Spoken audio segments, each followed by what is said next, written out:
आप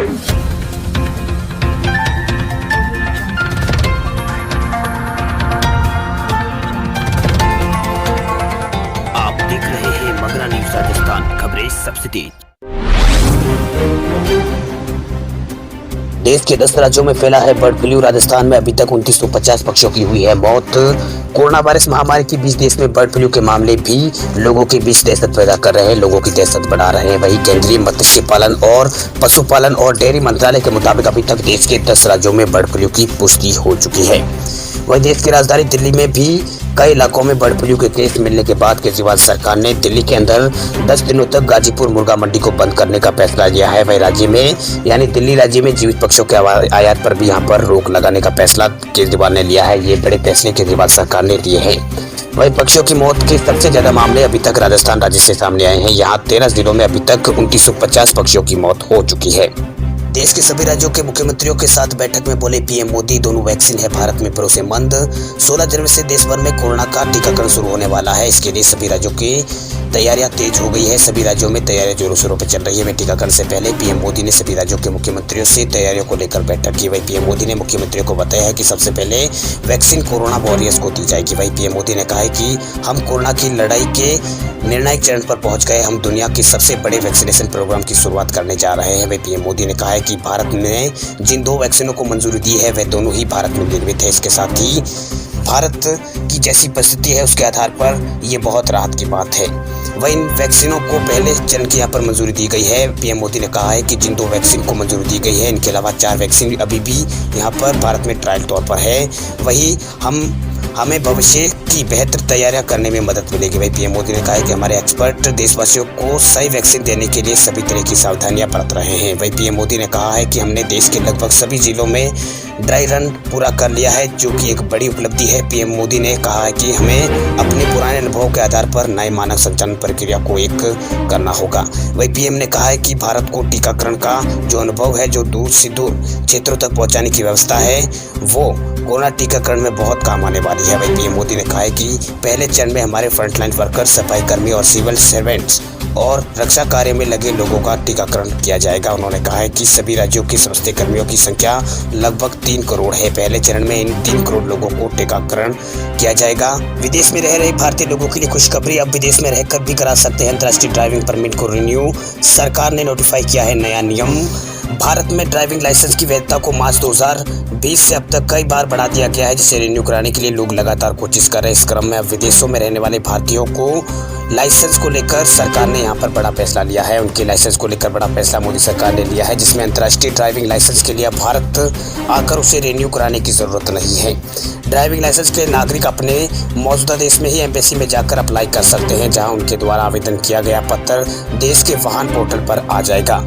ये ध्यान देने वाली बात यह है कि संबंधित नागरिक को आरटीओ रिन्यूअल के बाद लाइसेंस को उसके मौजूदा देश के आरटीओ में भेजेगा। इसके साथ ही लाइसेंस रिन्यू कराने के लिए अब मेडिकल और वैद्य वीजा की अनिवार्यता को भी यहाँ पर हटा दिया गया है। यानी अगर आप विदेश में रहते हैं और आपको अपना लाइसेंस रिन्यू कराना है तो आपको उनके लिए मेडिकल कराने की कोई ज़रूरत नहीं है। अब आपको बता दें कि आज भी बहुत से ऐसे देश हैं जिनमें आपको वीज़ा या तो आपको उसी देश में पहुंचने पर मिलता है या फिर बिल्कुल अंतिम समय में इस प्रक्रिया को प्रोसेस किया जाता है। ऐसे में अब अंतर्राष्ट्रीय ड्राइविंग परमिट के लिए आपको वीज़े का इंतजार करने की ज़रूरत नहीं होगी। आप भारत में रहकर बिना वीज़ा के अंतर्राष्ट्रीय ड्राइविंग लाइसेंस के लिए अप्लाई कर सकते हैं, बेशर्त आप वहाँ कुछ दिनों में जाने का प्लान कर रहे हैं। तो इस नियम के चलते विदेशों में रहने वाले लोगों को राहत होगी, क्योंकि अब तक भारत में इसी तरह की कोई प्रक्रिया नहीं थी। वही लोगों को लाइसेंस रिन्यूअल के लिए देश में आना पड़ता था। राजस्थान के युवाओं के लिए बड़ी खुशखबरी है। 11 लाख से अधिक युवाओं का राजस्थान में इंतजार हुआ है खत्म। 4 साल बाद शुरू हुए हैं रीट के आवेदन। राजस्थान के लाखों युवाओं का इंतजार खत्म हुआ है।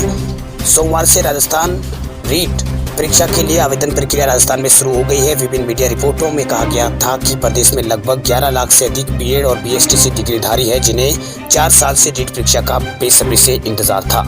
रीट के माध्यम से राजस्थान में लगभग 33,000 शिक्षकों की भर्ती होने वाली है। वहीं 11 जनवरी 2021 से आवेदन शुरू हो गए हैं। ये प्रक्रिया 8 फरवरी 2021 तक चलेगी। जिन अभ्यर्थियों को रीट परीक्षा में शामिल होना हो वह इसके लिए आधिकारिक वेबसाइट जो यहाँ पर जारी की गई है rajeduboard.gov राजस्थान.gov.in rajeduboard rajasthan.gov.in इसके माध्यम से अभ्यर्थी आवेदन कर सकते हैं। आपको बता दें कि आवेदक शुल्क का भुगतान 4 फरवरी तक राजस्थान में किया जा सकता है। वहीं रीट लेवल फर्स्ट या फिर रीट लेवल 2 एक ही पेपर के लिए यहाँ पर 550 रुपये और रीट लेवल 1 और रीट लेवल 2 दोनों पेपरों के लिए यहाँ पर 750 रुपये देने होंगे। वहीं रीट परीक्षा का आयोजन 25 अप्रैल को राजस्थान में होगा। इस दौरान प्रथम स्तर यानी कक्षा 1 से 5वीं और द्वितीय स्तर कक्षा 6 से 8 की परीक्षाएं होगी। वहीं इसके लिए सुबह और दोपहर के 2 शिफ्टें में आप 2 शिफ्ट में परीक्षा राजस्थान में होगी। वही अभ्यर्थी रीट परीक्षा का एडमिट कार्ड 14 अप्रैल 2021 से डाउनलोड कर पाएंगे। वही राज्य के स्कूलों में ग्रेड 3 के 32,000 पदों पर रीट 2021 के माध्यम से यहाँ पर भर्ती होने वाली है। हरियाणा में गरीबों को मुफ्त लगेगी कोरोना की वैक्सीन, सीएम खट्टर ने किया है बड़ा ऐलान। देश में कोरोना संक्रमण की रफ्तार अब काफी धीमी हो चली है। वहीं कोरोना वैक्सीन को लेकर तैयारियां अंतिम दौर में देश में चल रही है। सरकार ने 16 जनवरी से वैक्सीनेशन ड्राइव की शुरुआत करने का ऐलान भी कर दिया है। वहीं सभी राज्यों में इस बाबत में अपनी तैयारियों सभी राज्यों ने शुरू कर दी। इस बीच हरियाणा के मुख्यमंत्री मनोहर लाल खट्टर ने कोरोना वैक्सीन को लेकर एक बड़ा ऐलान किया है। सीएम खट्टर ने रविवार शाम को कहा कि हरियाणा में गरीबों को कोरोना वैक्सीन मुफ्त में लगाई जाएगी। इसके साथ ही उन्हें लोगों से वैक्सीनेशन ड्राइव के लिए सरकार को वित्तीय मदद करने की भी अपील की है। वहीं इससे पहले पश्चिम बंगाल की मुख्यमंत्री ममता बनर्जी ने भी कोरोना टीका को लेकर बड़ा ऐलान किया था। ममता बनर्जी ने कहा था कि राज्य सरकार राज्य के सभी जरूरतमंद लोगों को कोरोना की वैक्सीन फ्री में लगवाएगी। वहीं ममता ने कहा था कि राज्य सरकार इसके लिए व्यवस्था कर रही है। वहीं ममता बनर्जी ने बयान जारी करते हुए कहा था कि मुझे ये घोषणा करते हुए खुशी हो रही है कि हमारी सरकार राज्य के सभी लोगों को बिना खर्चे के कोरोना वैक्सीन लगाने की व्यवस्था कर रही है। दिल्ली समेत देश के 6 राज्यों में पड़ेगी हाड़ कपा देने वाली सर्दी। मौसम विभाग ने जारी किया है शीतलहर का अलर्ट। उत्तर भारत का हर राज्य इस वक्त कड़ाके की सर्दी से जूझ रहा है। वहीं बारिश, कोहरा और शीतलहर ने लोगों का जीना मुहाल किया हुआ है। वहीं भारतीय मौसम विभाग ने अपना ताजा अपडेट जारी किया है, जिसके अंदर यहाँ पर कहा गया है कि अगले 3-4 दिनों में पंजाब, हरियाणा, चंडीगढ़, दिल्ली और उत्तरी पश्चिमी उत्तर प्रदेश और उत्तरी राजस्थान में भयंकर शीतलहर चलने वाली है, जिससे तापमान में एकदम से बड़ी गिरावट आने की संभावना है। वहीं मौसम विभाग के मुताबिक दिल्ली में भी अगले 2 दिन पारा एकदम गिरेगा।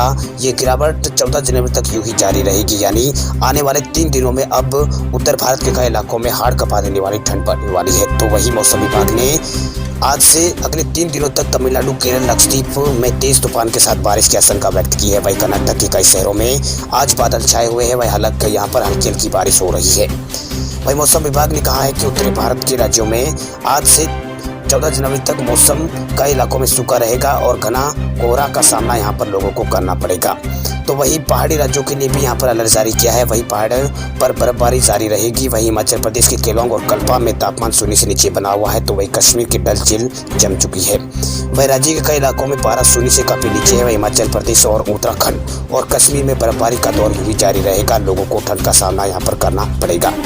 जबकि स्काईमेट वेदर के मुताबिक उत्तर भारत के राज्यों में अगले कुछ दिनों के दौरान मौसम शुष्क रहेगा, लेकिन तमिलनाडु, कर्नाटक में बारिश हो सकती है। जबकि उत्तर भारत को हाड़ कपा देने वाली सर्दी का सामना यहाँ पर करना पड़ सकता है। वहीं अगले 3 दिन तक नॉर्थ इंडिया के कई राज्यों में कोहरा और बर्फीली हवाओं की चपेट में नॉर्थ इंडिया रहेगा। वहीं लोगों को शीतलहर का सामना करना पड़ेगा। वहीं उत्तराखंड और पूर्वी उत्तर प्रदेश, बिहार, हरियाणा, चंडीगढ़, दिल्ली, नागालैंड, मणिपुर, मिजोरम, त्रिपुरा के अलग अलग स्थानों पर यहाँ पर कोहरा देखा गया है आज। वहीं दूसरी ओर अमृतसर, पटियाला और अंबाला में भी 25 मीटर की दृश्यता यहाँ पर दर्ज की गई है। तो वही एक बार फिर उत्तराखंड में बारिश और बर्फबारी के आसार है। वहीं पहाड़ों पर बर्फबारी से लेकर मैदानी इलाकों में ठंड बढ़ गई है। इसी वजह से आज से लेकर अगले 7-8 दिनों में मौसम का यही हाल रहने वाला है। तो वही उत्तराखंड के मैसूरी और हिमाचल प्रदेश में बर्फबारी का दौर लगातार जारी है। भारत सरकार ने सीरम इंस्टीट्यूट को दिया कोरोना वैक्सीन का order. Serum institute of India को भारत सरकार ने कोरोना वायरस की वैक्सीन खरीदने का ऑर्डर दे दिया है। वहीं सीरम इंस्टीट्यूट के आधिकारिक सूत्रों ने ये जानकारी दी है। वहीं भारत के औषधि नियामक पहले ही सीरम इंस्टीट्यूट द्वारा निर्मित ऑक्सफोर्ड के कोविड-19 टीके कोविशील्ड को देश में सीमित आपात इस्तेमाल की मंजूरी दे चुका है। वहीं भारत में 16 जनवरी से टीकाकरण अभियान की शुरुआत होने जा रही है। वहीं कोविशील्ड को ब्रिटेन के ऑक्सफोर्ड विश्वविद्यालय और ब्रिटिश स्वीडिश कंपनी एस्ट्राजेनेका ने मिलकर विकसित किया है। ये पहला टीका है जिसका तीसरे चरण का क्लिनिकल परीक्षण के लिए एक वैज्ञानिक अध्ययन प्रकाशित हुआ है। वहीं कोविशील्ड को अब तक ब्रिटेन, अर्जेंटीना, मैक्सिको और भारत में आयात की उपयोग यहाँ पर भारत में आपात उपयोग की यहाँ पर मंजूरी मिल चुकी है। वहीं वैज्ञानिकों ने इस टीके को विकसित करने के लिए चंपाजी को संक्रमित करने वाले एडिशनल वायरस का प्ररूप पर अनुसंधान किया था। वहीं कोविशील्ड का निर्माण सीरम इंस्टीट्यूट ऑफ इंडिया कर रहा है। वही बाजार में इसका इंजेक्शन या खुराक 1000 रुपये में बेची जाएगी, लेकिन भारत सरकार को इस पर सिर्फ 200 रुपये की लागत आ रही है। अब बात करें देश भर के कोरोना आंकड़ों की। देश में पिछले 24 घंटों में सामने आए हैं 16,311 नए मामले। अब तक भारत में 1,51,000 लोगों की हो चुकी है कोरोना के कारण मौत। भारत में जानलेवा कोरोना वायरस की रफ्तार अभी भी थमी नहीं है। अब भी लगातार बड़ी संख्या में कोरोना वायरस के नए मामले भारत में सामने आ रहे हैं। देश में पिछले 24 घंटों के अंदर कोरोना के 16,311 नए मामले देश भर में सामने आए हैं। वहीं 161 लोगों की 24 घंटों में मौत हुई है। देश में अब 2,22,526 लोगों का इलाज चल रहा है। स्वास्थ्य मंत्रालय की ओर से जारी किए गए ताजा आंकड़ों के मुताबिक देश में पिछले दिन कोरोना से 19,299 लोग ठीक हुए हैं, जिसके बाद देश में इस बीमारी से ठीक होने वाले कुल लोगों की संख्या 1,92,595 हो गई है। देश में अब तक कोरोना से 1,04,67,995 मामले देश भर में सामने आ चुके हैं, जिनमें 1,51,160 लोगों की मौत हो चुकी है। आपको बता दें कि देश में रिकवरी दर 96.41% है, जबकि मृत्यु दर भारत में 1.45% है। महाराष्ट्र में करीब 20 लाख मामलों के साथ देश में कोरोना में सबसे ज्यादा प्रभावित राज्य महाराष्ट्र बना हुआ है। वहीं भारतीय चिकित्सा अनुसंधान परिषद NICMR ने बताया कि भारत में कल तक कुल यहाँ पर 18,17,55,881 सैंपल टेस्ट किए जा चुके हैं, जिनमें 6,59,209 सैंपल कल टेस्ट किए गए थे।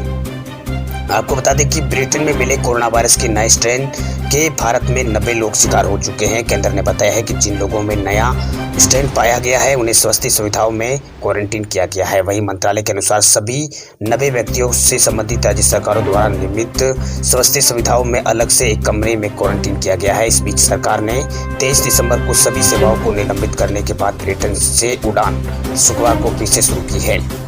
वहीं देश के अन्य राज्यों में कोरोना के मामलों में अब गिरावट दर्ज हो रही है। दिल्ली में कोरोना के मामलों में जबरदस्त गिरावट देखने को मिल रही है। वहीं राजस्थान में भी कोरोना के मामलों में गिरावट देखने को मिल रही है। राजस्थान में भी पिछले 24 घंटों के अंदर 475 नए मामले राजस्थान में सामने आए हैं।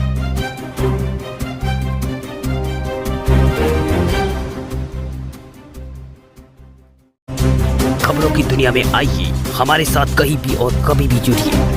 हम मिलेंगे फेसबुक पर, हम दिखेंगे यूट्यूब पर, हमें फॉलो कीजिए ट्विटर पर। देश प्रदेश की ताजा तरीन खबरों के लिए मगरा न्यूज राजस्थान के यूट्यूब चैनल को सब्सक्राइब कीजिए और साथ में घंटी का निशान दबाइए।